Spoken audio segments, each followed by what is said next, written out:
Right. So what we're going to do today is we're going to talk about SQL syntax. Okay. So these I'm just going to cover it from the start. So we're going to just explain it from sort of the get-go of how it works, and the syntax in some areas are slightly different than what you learn in your database management class, but they are actually, for the most part, and I'm talking like 98, 97% of the stuff is the same, okay? So what I'm going to summarize in 11 slides is the extent of what you need for this class. Obviously, in your database management class, you'll learn more complicated SQL statements, but we'll just cover what we need, obviously, for this class. But the idea being is that what you learn in this class about SQL statements, they are the same structure as what you learn in the other class. So therefore, what you bring from the other class into this class works as well. So MySQL, okay, stands for MySQL open source version of the SQL language. The syntax is very similar to other SQL languages, but compared to SQL Server, the main difference is how we're going to create a table. And we'll get to that in just a moment. So what I have got you set up so far is, let me just close all these ones. There we go. So what we have over here set up is we have this file over here that's just part of your git clone. Or you cloned it from the repository that was on the slides. And this is the script that we're just going to work through and see how different bits work. And this will give you enough information to complete the assessment, okay? Now, what I want you to do is we obviously need to connect to this database. So if you have the extension installed, you will see the word in your file browser at the top here. If you click on that, you'll see the word MySQL here at the bottom. If you don't see the MySQL bit here at the bottom, you haven't got that extension installed. So click on, so everybody got that? Just a hands up if everybody's got that word MySQL at the bottom. Okay, so click on the little plus, okay, and it'll come up with a little pop-up message at the top here, and I'm going to type in the word localhost because that's how it works on my computer, but you need to type in the IP address, okay? So who remembers the IP address for Docker? Can we say it in unison as a class? Nope, but that's okay. Right, so 192.168.99.100. Okay. So type that in, okay, and then hit enter. So localhost for me, there we go. And the username is root, okay, so we go ROOT, and the password is open bracket, the word password 123, and then close the bracket. So open the bracket, password 123, close the bracket, and hit enter. And then you'll see this port number 3306. That's the default port, just leave it as is. Hit enter, and the certificate of the file path, we're not securing our database with the certificate at this stage, so just hit enter for that, and that gives us our connection. So you should see 192.168.99.100 over there, okay?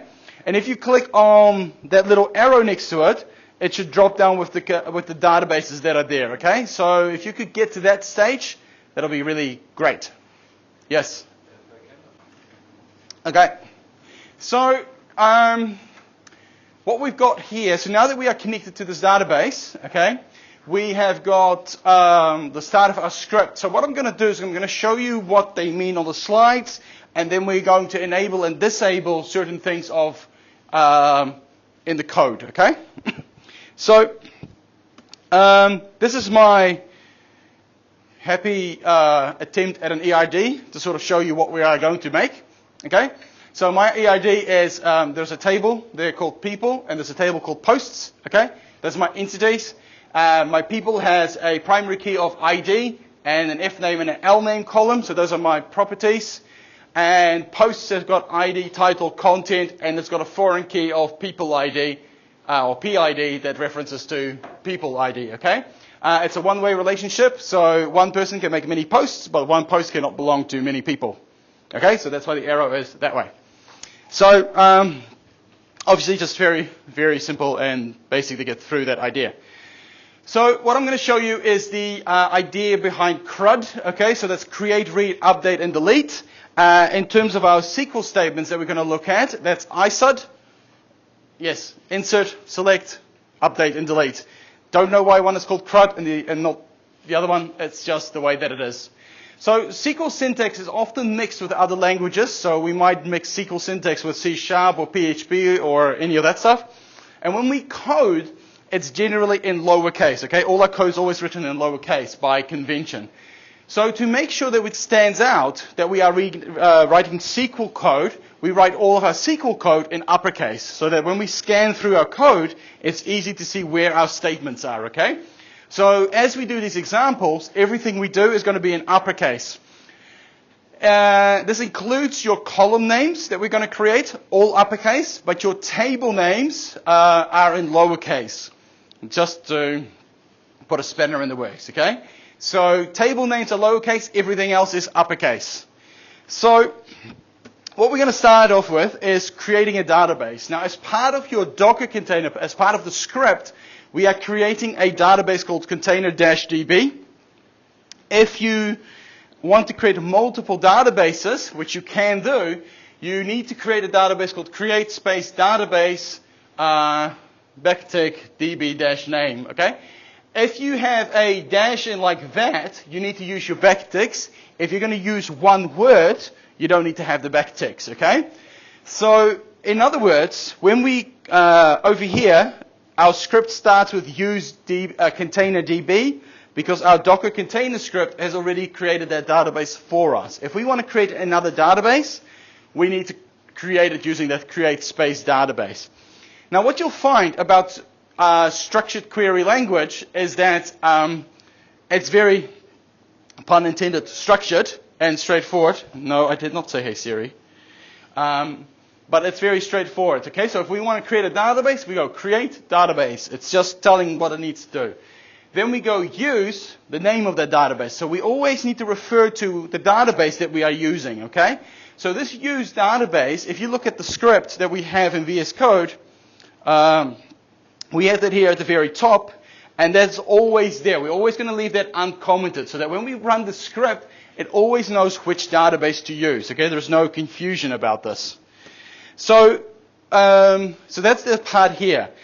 Now, as far as SQL query statements go, no matter what language it is or flavor of SQL, it always ends with a semicolon, okay? Every statement that we make ends with a semicolon. So, mandatory. If you are forgetting your semicolon, you'll get some crazy error that says there's an error in your SQL code somewhere along this line number close to this bit.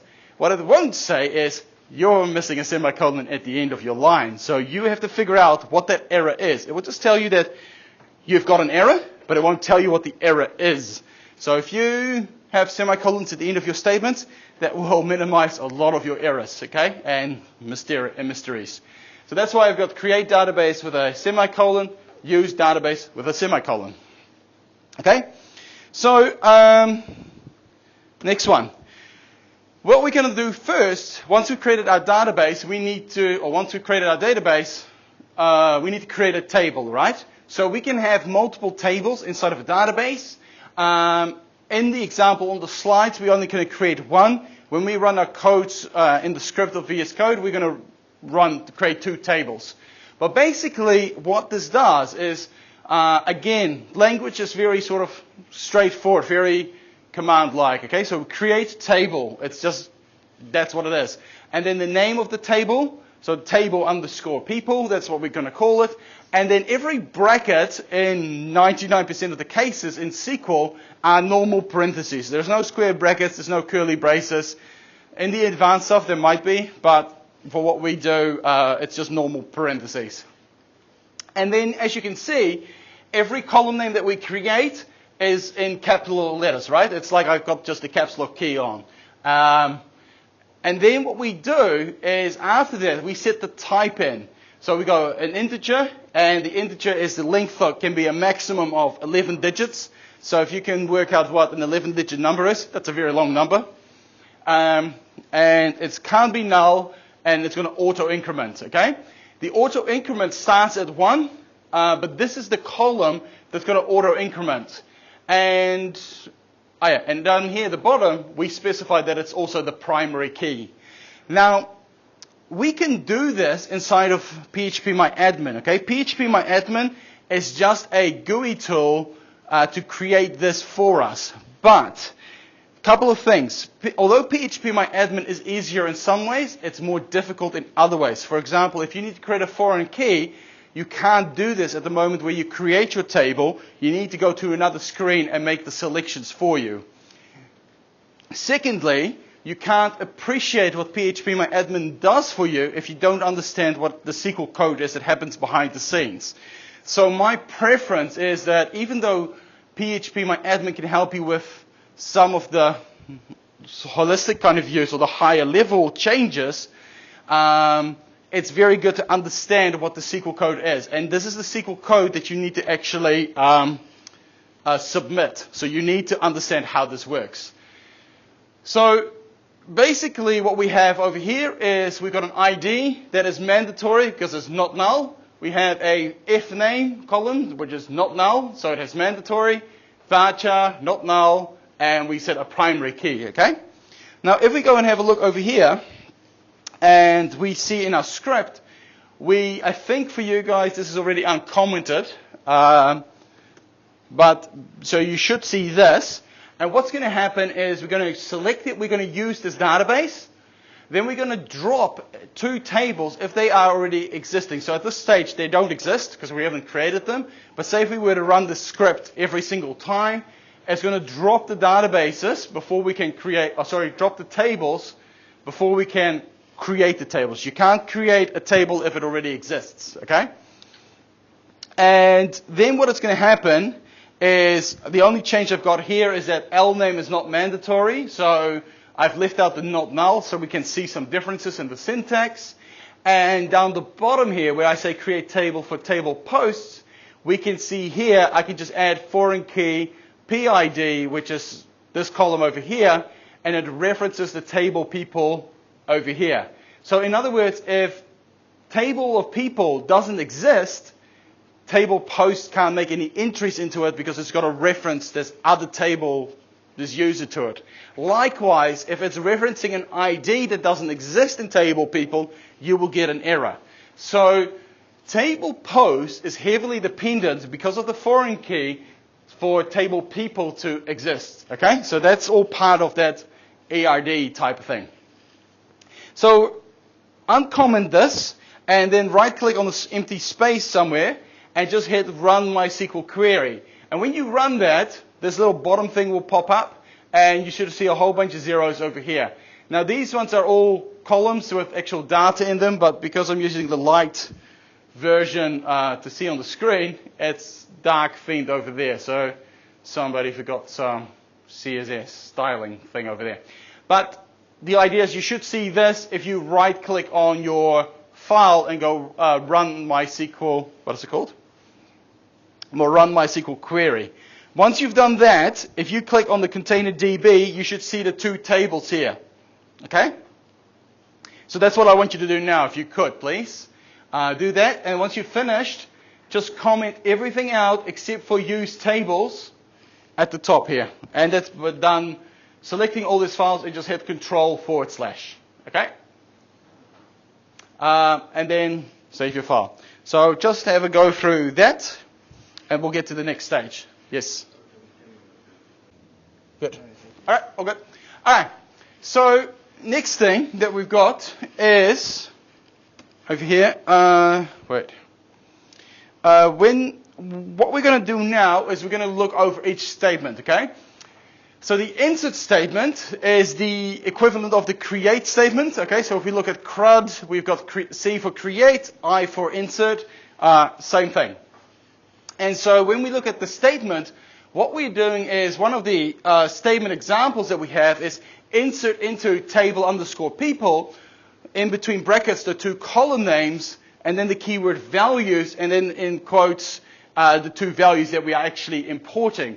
Now, the order of the values is going to match whatever the order is of the columns, okay? So if we have, if we were to do Stevenson and Bob split around, it's going to make Stevenson the first name. It's not going to automatically know that Bob is the first name of a database or of a table. So the key takeaways is that insert into are the keywords. So we always have those as part of the statement. Then we have whatever table name you're going to have. So whenever you create your table for your assignment, whatever table name that's going to be, it's going to be that without the key brackets, sorry, angle brackets. Then we're going to have the column names. Then we're going to have the keyword values, and then the values to match the column. So if I have 2 columns, I need to have 2 values. If I have 3 columns, I have 3 values. So what column are we missing inside of this insert statement? If we look at the table that we've just created, the table underscore people, what column am I missing? The ID. So the ID is auto-incrementing, and because it's auto-incrementing, I don't need to specify this in my insert statement. Okay? So just remember that part. So that's why you only see F name and L name. So when we run this statement, we will actually create the ID automatically. So what I want you to do is make sure that everything from drop down to create people is all commented out. And then underneath create people, you've got 4 inserts lines there, okay? Select those and hit Control/, and just uncomment that, and then go right click and run SQL query, and then you should see sort of this here with 4 ones in there, okay? When you've done that, so that should just pop up and it's fine. Like, it's not going to show you what the data is yet. It's just going to enter them into the database. So that should be pretty straightforward. I'll just wait a second for everybody to have done that. All good? Hands up if you've done that, please, so I can get an indication. Cool. All right. So happy with the insert statement? It's just straightforward as broken English as we can possibly make it, but it's just structured, okay? So very basic, insert into this table name, colon, values, and then the value. Then what we have is we have the select statement. So the select statement is our reading statement. We can read data from the database. And I'm going to show you 3 different kinds of select statements of how we can get 3 levels of data out of our database, okay? So the very basic one is select everything, or select star, from table underscore people. The star means all of our columns. So if I want to have all the results of, all the results of table people, I just do this, okay? So select what you want. The asterisk means all of the columns, from, which is a keyword, and then your table name, okay? And note the semicolon at the end. So when we do this over here, we just comment out this line and right click, run SQL query, and you should see here you've got ID 1, 2, 3, 4 and the results of the insert statements, okay? So that should be pretty straightforward. Everybody see the 4 names? Cool. Okay. So comment that line out. Actually, leave that line there. The next slide is if we only want to select certain columns from our database, or from our table, sorry, I would go select if name from table people. So instead of doing the asterisk, which returns all of the columns, I can also be specific about which columns I want to return. So if I go if name, that's going to return 1 column, just the if name column. If I want to return multiple columns, I comma separate them, okay?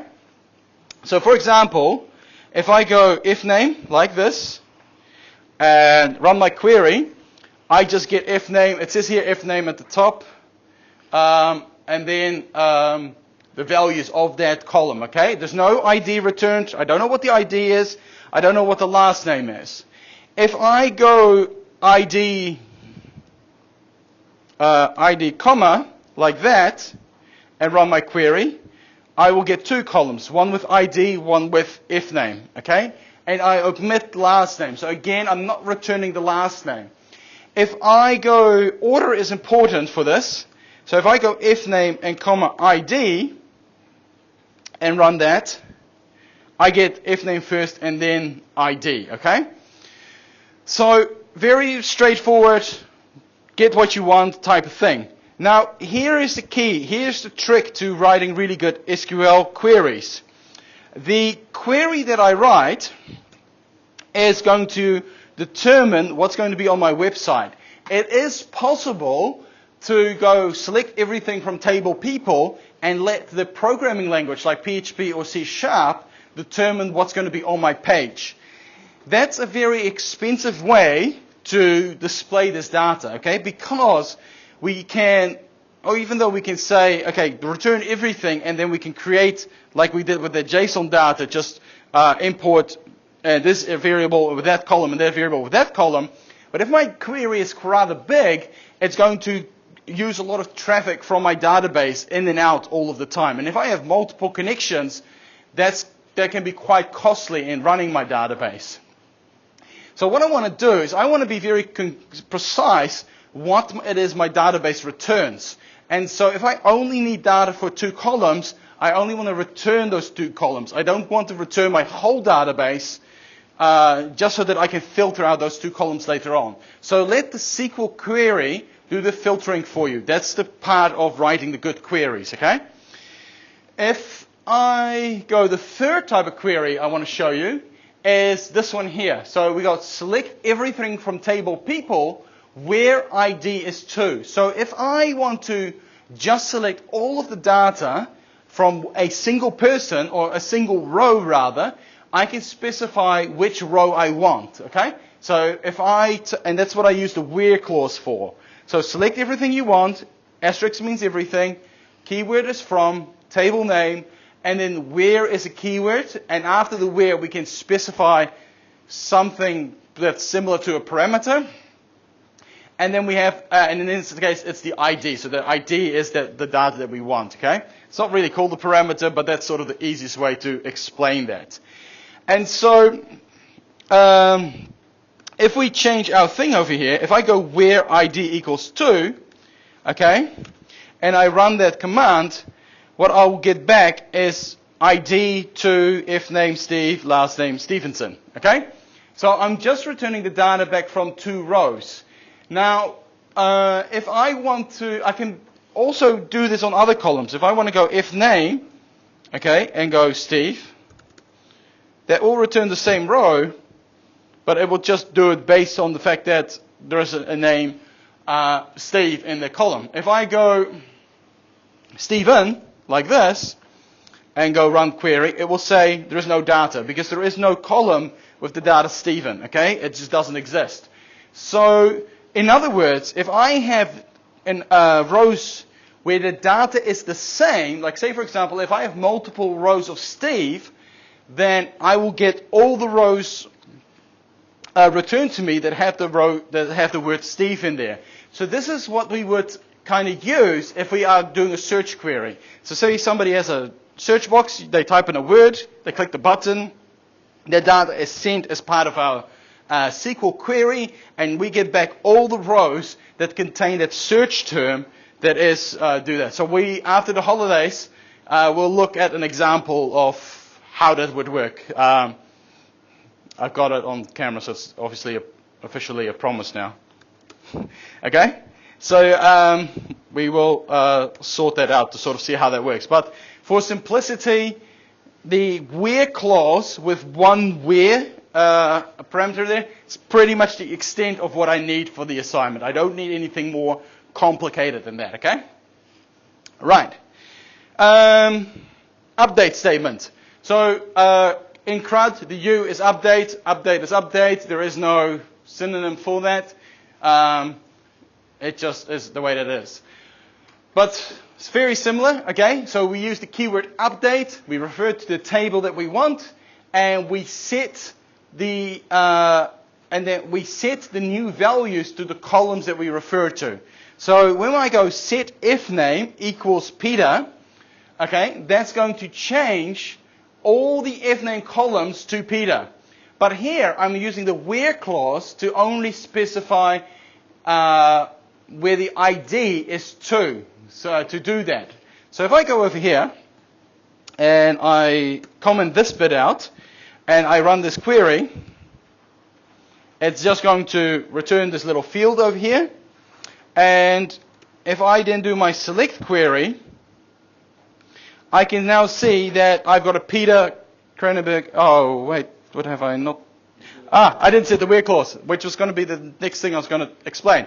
But I've done the trap. But good on picking that up. So if I go where ID equals 2 and just change it into something else, let's change it into that. If I were to now run this update query, okay, and run that again, you can see it's only updated the ID 2. So very important, if I run the update statement, okay, make sure you know what the ID is of which row you want to update, because otherwise, as you just saw, every row gets updated. So if you want to update all rows to a particular column to have the same value, just forget the where clause. But if you want to be specific about what you want to update, then you need that ID, okay, or you need the primary key, really. Yes? Is it an easy fix if you update your database and you do it like that and you change your runtime and then you're like, oh, There is no undo in SQL, okay? So be careful with how you structure that. There is no undo. Yes. So same thing with the delete statement. Delete from table where ID equals 2. Okay. So again, if I leave out the where clause, it's going to delete all the data from my table. So again, don't do that.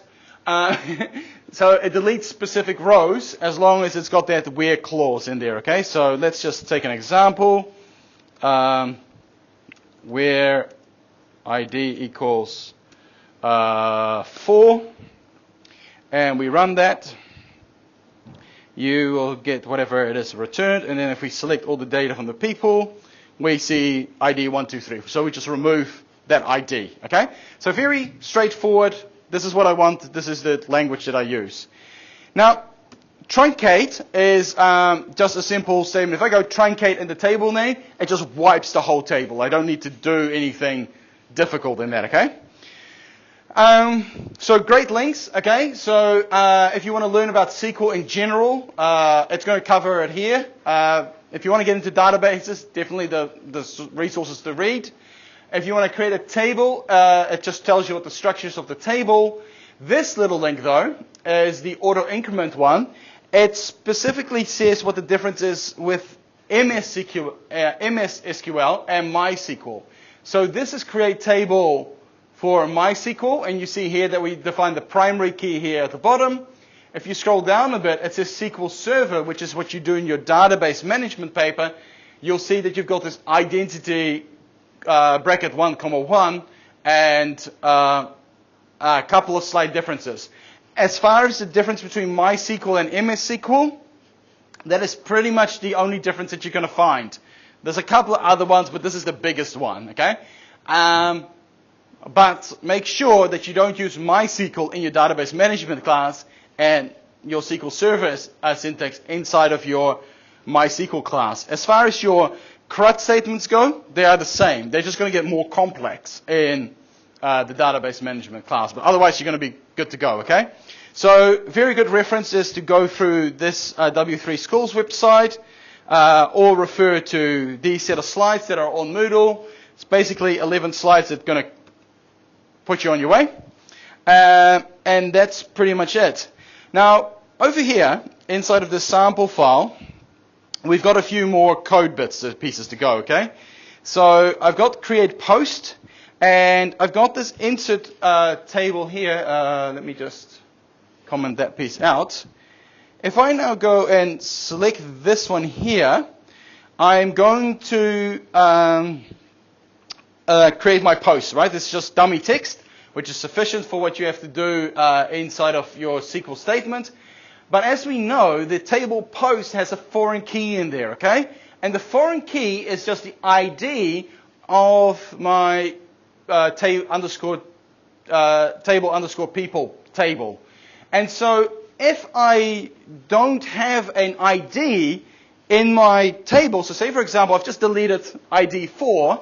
So say if I'm going to create that to ID 4, and I'm going to select all of these, okay? Right click and go run MySQL query.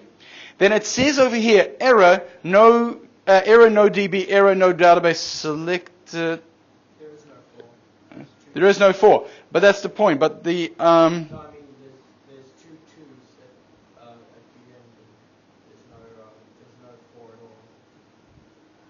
all. No, I just changed the 1 into 4. I just changed it. But over here it says no database select, but I did select my database.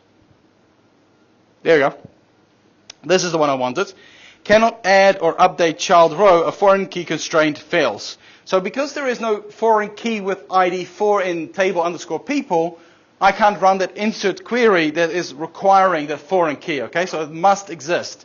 And as soon as there's an error, your SQL script just stops. So even though the first one's got the error and the other 3 are correct, it will actually just not run the other queries as a result of that. So I've just changed it back to 1, run the query, and it's all fine. And if we just comment out all of this stuff and go select table post, then I can run the query and I can see that I've got my posts. So ID 2, 3, 4, and 5. Okay? If I run this bit here and I have 2 select queries, I'm just going to see 2. Oh no, that's just created 2 files. That's not going to help me. Don't worry about that. Okay, so the key takeaways of a SQL file is, if we use PHP-MyAdmin, you're going to have to export this thing, okay? And that's just the way that it is, so keep that in mind. But we need to know how the SQL code works before we can appreciate what PHP-MyAdmin will actually do for us. The other thing is that the SQL file, this thing, is what you have to hand in for your assessment. And I will run it on my machine to recreate your database, okay? So that's why the structure of this is really important. So for example, at the top, don't forget your drop table if exists commands, and don't have your create tables at the bottom of your file, because I can't insert files into a table if the table doesn't exist. So make sure that your order of things are really, really important. And make sure you comment out what you don't want to run. So for example, these things here, it's just decoration of the SQL file where it says this is where I'm creating some people, but it's just easy for me to find where that part is. Yes? So we were making database for the assignment. Yeah. Are we going to give you just one, provide us one database? It's going to make all the tables, but then also put all this data. Yeah, and it's just going to be one database. If you do 2 databases, I'm going to seriously question why you have 2 databases, because it's way too complicated for what it is. So you can have as many tables as you want, just one database, and just have it in that container DB one, okay? And so when you give me the SQL file, just comment everything out except for the container DB, and I will comment it out when I mark it and go through it. Because if you uncomment everything, then if I were to uncomment all of this stuff, I'm actually not going to end up with any data because I end up truncating my tables at the end of it, okay? So you wouldn't want to do that because that doesn't make sense. So first I want to create the tables, then I want to insert the data, sort of thing. So you can script it so that you can do everything at the same time in terms of creating and inserting, but I don't want to have select statements and update statements and delete statements in that SQL file. You just need to know how to do it because we need to know that for the second assessment, okay? So I'm going to try and get this video up by tomorrow because you need to have this content sorted for your assessment so you can have a look over it again. But hopefully that will make things a little bit clearer, okay? So generally, everybody pretty happy with this? Okay? Yep. Oh, go. All right, thank you very much. So just work on your assessment, have a practice with these things do what you want to do for the next hour. You can go home as well if you prefer.